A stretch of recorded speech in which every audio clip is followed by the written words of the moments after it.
Trans India இதுக்கு முன்னாடியே நிறைய வீடியோ டிரான்ஸ் இந்தியாவை பற்றி போட்டிருக்கேன். அதுக்கப்புறம் இந்த கண்டென்ட்டை யூஸ் பண்ணவே கூடாதுன்ற ஒரு முடிவில் தான் இருந்தேன்.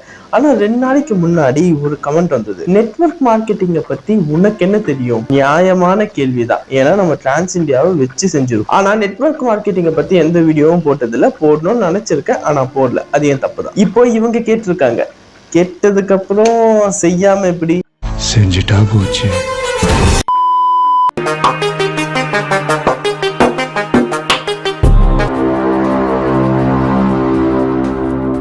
1855ல சார்லஸ் டிக்கன்ஸ்ன்றவர் ஒரு புக் எழுதியிருக்காரு.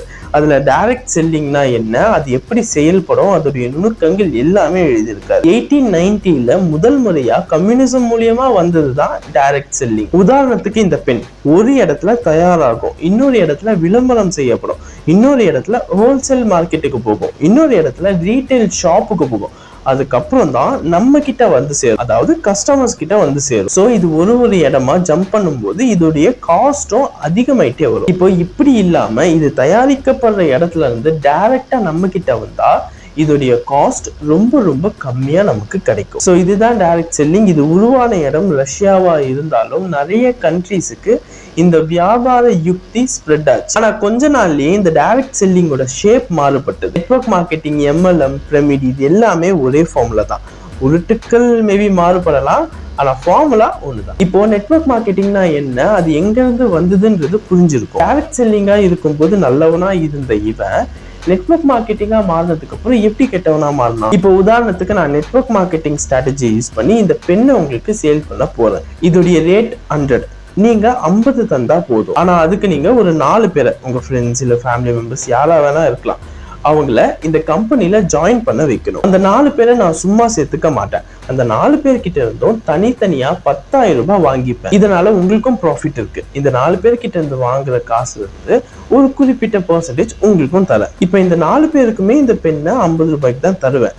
ஆனா இந்த 4 பேரும் எப்படி நீங்க பண்ணீங்களோ அதே மாதிரி ஆளுக்கு 4 பேரை இந்த கம்பெனில சேர்க்கணும். இப்ப இந்த பெண்ணை வாங்குறதுக்கு கூட்டம் வரதை விட இந்த 4 பேர்கிட்ட இந்த காசை வாங்கி அதுல ஒரு பெர்சன்டேஜ் மத்தவங்களுக்கு தரல, அதை வாங்க கூட்டம் வர ஆரம்பிச்சாங்கன்னா இது எவ்வளவு மோசமான ஒரு பிசினஸா மாறும். அதுதான் இப்ப நடந்துட்டு இருக்கு. தெளிவா புரிஞ்சிருக்கும். இப்போ ஒரு வீடியோ பார்ப்போம். இந்த வீடியோல நம்ம என்ன ஒரு விஷயம் தெரிஞ்சுக்க போறோம்னா, நெட்வொர்க் மார்க்கெட்டிங் கம்பெனில நீங்க ஜாயின் பண்ணதுக்கு அப்புறமா ஒரு மெம்பரை இன்வைட் பண்ணோம்னா எப்படி இன்வைட் பண்ணணும். அந்த ஃப்ரெண்டு வந்துட்டு நீங்கள் பார்த்து ஒரு 2 இயர்ஸோ 3 இயர்ஸோ ஆயிருக்கலாம், சரிங்களா? நீங்கள் இம்மீடியட்டாக ஃபோன் பண்ணிட்டு இந்த மாதிரி ஒரு பிஸ்னஸ் ஆப்பர்ச்சுனிட்டி இருக்குது, நான் உன்னை இன்வைட் பண்ண நினைக்கிறேன் வா அப்படின்னு சொன்னாக்கா, ஸோ அந்த பர்சனோட தாட் எது இருக்குன்னா, இவனுக்கு ஏதோ பெனிஃபிட் வருது அதனால தான் இவன் நம்மளை இன்வைட் பண்ணுறான். அதில் ஃபஸ்ட்டு அவரோட பாண்டிங்கை வந்துட்டு நீங்கள் க்ரியேட் பண்ணணும். அதாவது அந்த பாண்டிங்கை வந்துட்டு நீங்கள் ரீக்ரியேட் பண்ணணும், சரிங்களா? ஸோ ஃபஸ்ட்டு அவரோட அந்த பாண்டிங்கை நீங்கள் ரிலேட்டட் பண்ணி அந்த பாண்டிங்காக நீங்கள் பேசணும். ஃபஸ்ட்டு அவர் எப்படி இருக்காரு, என்ன பண்ணின்னு இருக்காரு, லைஃப் எப்படி இருக்குது. ரெண்டாவது வந்துட்டு அப்ரிஷியேட். எப்போ ஒரு பர்சனுக்கு பிடிச்ச மாதிரி நம்ம பேசுகிறோமோ அப்போ தான் வந்துட்டு நம்மக்கிட்ட அகெயின் அண்ட் அகெயின் பேச இஷ்டப்படுவாங்க. நம்ம என்ன பண்ணோம்னாக்கா அந்த பர்சன்கிட்ட பேசுகிறப்போ அவரை வந்துட்டு நீங்கள் அப்ரிஷியேட் பண்ணணும். அதாவது அவரை சந்தோஷப்படுத்தணும். அவரை சந்தோஷப்படுத்தினா மட்டும்தான் அவர் வந்துட்டு உங்களுக்கு அகெயின் அண்ட் அகெயின் நீங்கள் பேசினா கூட அவருக்கு போர் அடிக்காத மாதிரி. ஃபஸ்ட்டு அவரோட நீடு என்ன அப்படின்றத நீங்கள் புரிஞ்சுக்கணும். அவர் எதை விருப்பப்படுறாரு, எது தேவைன்னு நினைக்கிறாரு, அதை தெரிஞ்சுன்னு அதுக்கு ரிலேட்டட் அவரை ஒரு ஆப்பர்ச்சுனிட்டியை நீங்கள் தரணும். ஃபார் எக்ஸாம்பிள் சொல்கிறதா இருந்தால், நீங்கள் கான்வர்சேஷன் ஸ்டார்ட் பண்ணியிருப்பீங்க, ஒரு 3 to 4 டைம்ஸ் நீங்கள் கால் பண்ணி பேச என்ன ஆகும், ஒரு நல்ல பாண்டிங் க்ரியேட் ஆகும். பாண்டிங் க்ரியேட் ஆனதுக்கப்புறமா அவர் சொல்லுவார், என்னோட பசங்களுக்கு வந்துட்டு 1 லட்சம் ஃபீஸ் இன்னைக்கு.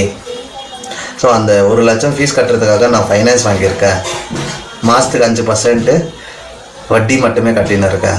ஸோ எனக்கு அதை ஆனளவுக்கு சீக்கிரமாக கிளியர் பண்ணணுன்ற இதில் இருக்க.